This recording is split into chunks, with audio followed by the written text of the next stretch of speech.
Hello, my name is Ben. I just returned home about a week and a half ago from the World Race. It's an 11-month, 11-country missions trip. When I was young, I got a settlement when I think it was 18, doesn't matter. I got a settlement from an accident, almost $100,000. I bought anything I wanted, and if I wanted it, I bought it. So I got in this mentality of, I get what I want. Like, I was in a relationship, and after it ended, I just was pretty sour about it, I guess, just wasn't happy at all. And just with anything, it's your way or God's way.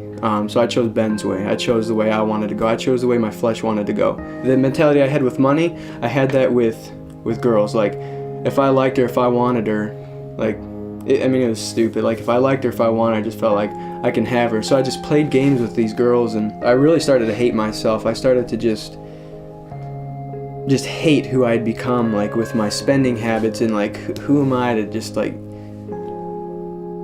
do this to like these girls and myself, and it was terrible. So one day I just gave it to God. I just like, I don't want to be like this anymore. This isn't me. Like, why am I doing this? My eyes were being opened slowly to, I think, what God had for me next. When I first started going to Metro, they went to Thailand for some time. I remember the feeling when people got back, I would talk to people, and I just felt like almost jealous. It was just like, oh my gosh, I wish I could do that one day. There was a girl at Unite, and she was getting ready for the World Race, and I'd never heard about that before, and just like it being around Unite in church, I heard about it, and I remember one day I was looking it up and looked at the videos. I was watching the videos on the World Race website, and I fell in love. Like, I think I was looking on my phone at the videos, and I think I may have started crying, I don't know. So I just searched around a little more, and then eventually I looked at the price tag, and then it was like $14,000 or something, around then. And I just put it away, went back to normal life. And it just kept coming up and coming up and coming up. And it was like God just like, come on, I got this for you, but you're just rejecting it. So I just started applying for the World Race, and midway through the application I shut it down, just thinking like, this is never gonna come true. It's a dream, like it's never gonna happen. Like, why am I wasting my time? Shut it down. A couple days later, I went to Starbucks, opened it back up, finished it. I was sitting in my kitchen like, God, I said, like, I don't know how this is gonna end. I'm saying I don't know how this is going to end. I'm saying it's hard to trust you right now.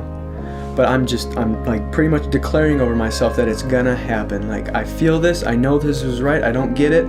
But I'm going to keep trying while not understanding. And I'm just going to be faithful that you're going to be there. That you're going to come through and you're going to do what you called me to do.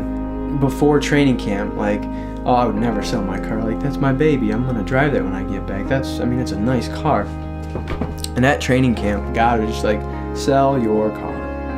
So if you knew me before, you knew me. I loved my car. I loved my money. I loved my things. I was selfish. I was sickeningly selfish. I just sold a lot of stuff. My stuff that I was clinging on to, I knew I had to get rid of it. I wasn't tiptoeing through the water. I wasn't like, I did it. I quit my job.